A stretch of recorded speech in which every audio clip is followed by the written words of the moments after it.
Hello, fellow humans. Welcome to the show we call Hey, What's That History Thing? Today, we will be discussing the politics of the powerful empires Rome, Greece, and Persia. First and foremost, Rome was ruled by a republic, which is a form of democracy that appointed representatives to represent the citizens. The rich dominated this government like always, paying for a lot of representatives to run things in their favor. The plebeians, which were the ordinary people, eventually started electing their own officials, and even eventually got hold of the consul. But the rich was still able to pay a lot of officials. Although only men were allowed to have voting rights, they considered men and women to be part of the republic. During times of war and times where they need a strong central leader, the Roman Republic would elect a dictator of sort. They would have full control of civil law and the military. While they conquered land, they allowed the people of those conquered lands to become citizens. Along with the religious freedom of the people, this gave them a foundation for loyalty. Now, we can't talk about politics without mentioning famous politicians. So, welcome to the segment of the show we call Reality TV But It's History, where we discuss facts about the people who lived back in the day. Easy question. Who was the general who hooked up with Cleopatra? A. Augustus Gusto, B. Julius Caesar, C. Socrates, or D. Commodus Nero? Jeopardy music plays, blah blah blah blah blah blah blah. Well, if you guess Julius, then... And if you guess Commodus, then... I just like to say that no one can pick up anyone with that name.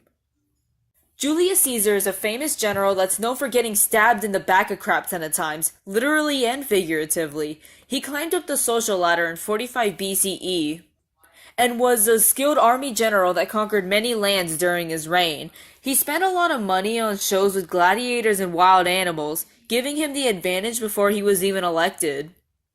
He ended up changing the republican government to an imperial centralized type of government, and he had more of a liberal perspective. During his leadership, he led the Romans to victory during their war times, one example being the Battle of Alesia.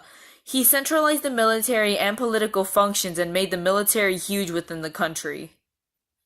Moving on to the Greeks, Greece is known for being one of the first places to be democratic. Greece was separated into areas called polis, whom had their own laws and government. The most popular of the bunch was Athens and Sparta. Athens focused on the art and intellect over most things. The people would usually meet on a particular place called Nix Hill, where it can fit up to 6,000 citizens. It being a direct democracy, males 18 and up would usually use a show of hands to vote. As an incentive, they would sometimes pay for people's tickets to encourage them to keep participating in government.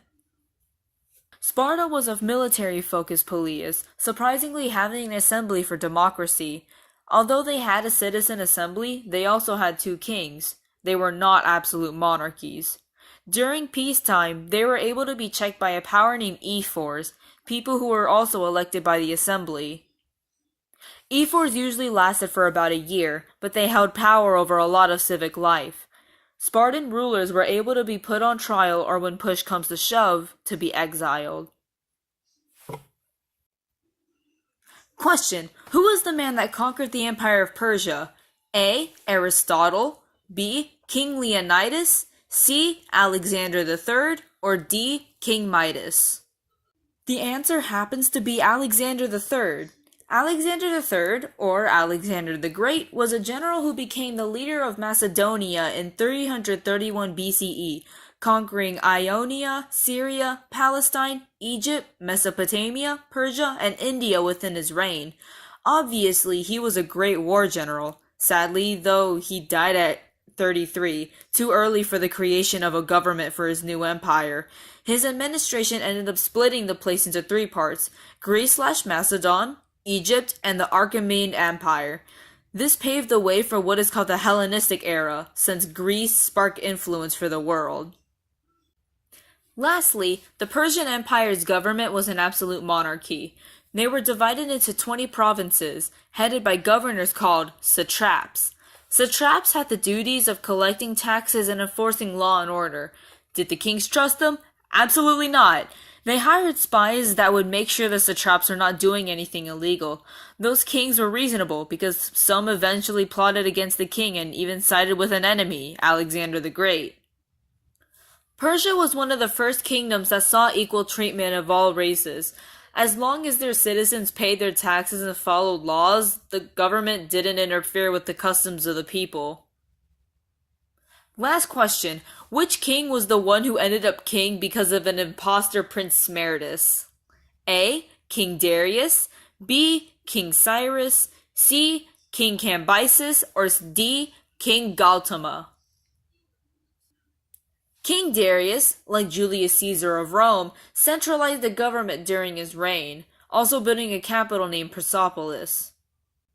Instead of dividing the empire into 20 provinces, he broke the place into 23 provinces. He focused much on the military in order to expand the empire. Well, hope you learned something on today's show, and that's all that history thing is. Have a good day and goodbye. I like to sing.